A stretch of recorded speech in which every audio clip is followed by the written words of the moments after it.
The Warriors looking to stave off elimination, a term we only use in sports, but staving off elimination versus the Lakers with big bad LeBron James and those meddling officials. So I don't know if you saw this game.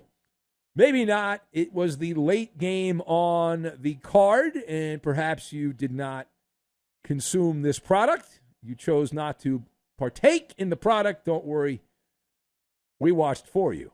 And Stephen Curry, 27 points. Andrew Wiggins had 25. And Golden State never trailed in the second half as they smack around the really pathetic Lakers, 121-106. The Warriors on the comeback trail. But the better story is in the losers' locker room. That'd be on the LA side. And the story everyone's talking about here involving Anthony Davis, the Laker big man who has finally arrived. Now, this is the real Anthony Davis that I know of. Now, this is AD. So if you didn't see it, Anthony Davis suffering a injury in the fourth quarter of the game played on Wednesday night there. Inadvertent shot by Kevon Looney that sent Anthony Davis into Looney Tunes land right across the temple. Now, we are told that Davis, he walked off the court, and then they got the man a stretcher. Well, actually a wheelchair. They got him a wheelchair. They got the man a wheelchair. So let us discuss the question. Where is the Lakers' worry-o-meter after this loss? Where is the Lakers' worry-o-meter after this loss? The patented Maller worry-o-meter, 1 to 10, with 10 being na-na-na-na, la-la-la-la, hey, goodbye. So it's obviously not a 10, but it's at a 9. It's at a 9. I've got Ferris Bueller, teammates, and cockpit.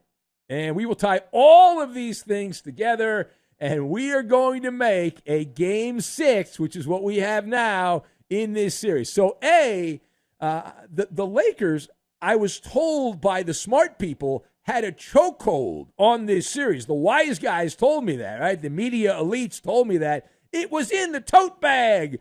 Put the foot on the throat, end the series here. You idiots informed me the Lakers had all of the momentum. Why would they lose? Come on now. Uncle Mo was on their side. They had won the last couple of games. So let's do a wellness check now. And there's some stuff oozing. And if you look at that tote bag, it's leaking. There's some goo coming out of that. That sound you heard in the fourth quarter of the Warrior-Laker game was a guffaw from the historians. As we anticipated, this series has now turned upside down. And the Lakers, who were going one direction, have now done a U-turn, and they're now on the highway to hell. And there's a great line from a classic 1980s comedy, Ferris Bueller's Day Off, and it was Life Comes at You Fast. And here we are, up 3-1, everyone kissing your ass. Now, all of a sudden, it's 3-2. Anthony Davis is being wheeled around in a wheelchair. What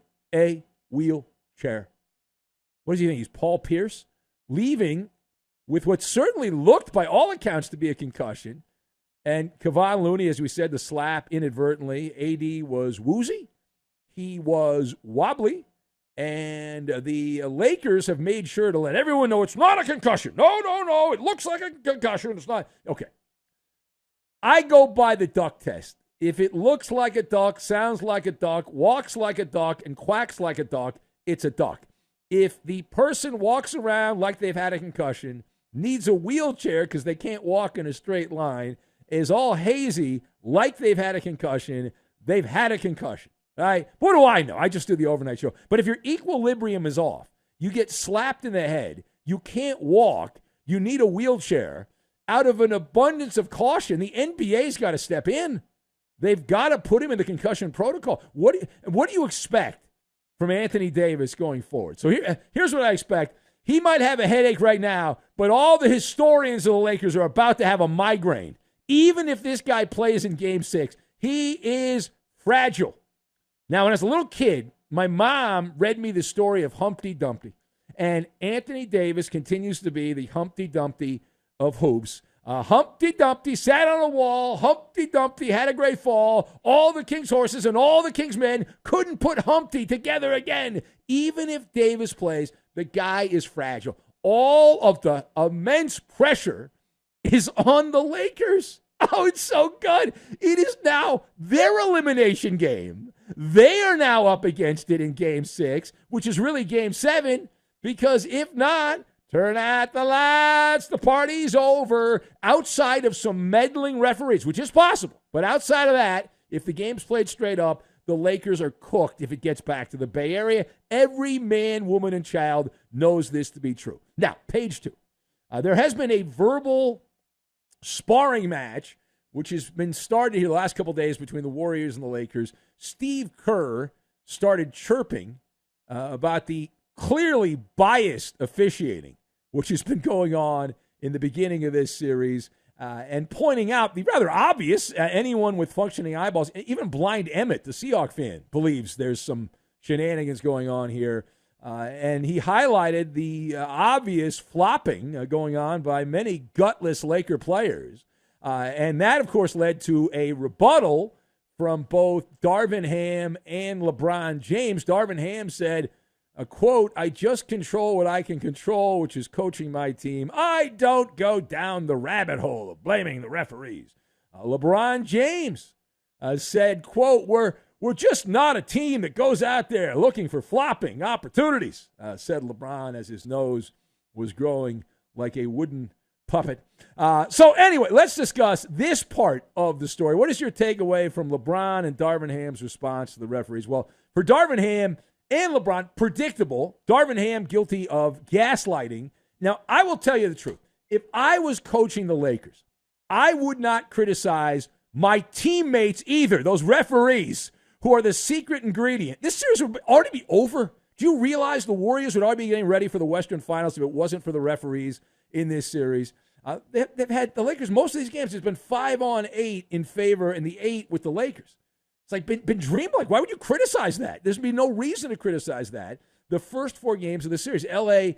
coming in had attempted twice as many foul shots as the Golden State Warriors. This is just the third time that we have seen a series this compromised in 2 generations, 60 years. 60 years of the NBA, and this is the third time something like this has happened, which is fascinating. They don't even try to hide it, which is wild to me. I know the announcers aren't supposed to say it because they're paid by the NBA, and they can't really go down that road. No, you can't go down that road. You'll get in trouble. These are good jobs they have working for these NBA broadcast outlets, and so they don't want to upset anything. I want to keep everything good there, no complaining, none of that. But shocking what happened here. You had a game where we didn't get biased officiating, and the Lakers lost by double digits. Weird how that happened. I wonder how, like, if you let the players decide the game and not the officials, the Lakers aren't going to win another game.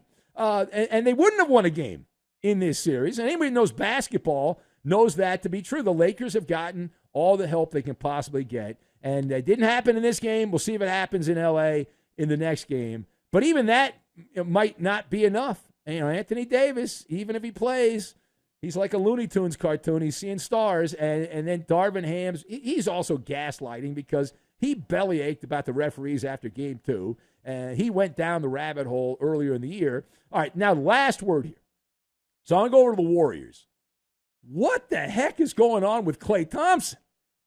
I mean, does anyone have the balls in the media to criticize Klay Thompson? He has been in the cockpit, and he is flying the vomit comet. Wowzers! Like, does he get amnesty? How's this work? I don't know. Educate me. So, because he was on some good teams and had some big shots back in the day, he's allowed to be a bucket of puke for the Warriors in most of these games, and the Warriors supporters are okay with that? Is that how that works? I mean, man, how about you hold him accountable? Klay Thompson has been missing in action, guilty on all charges of absenteeism.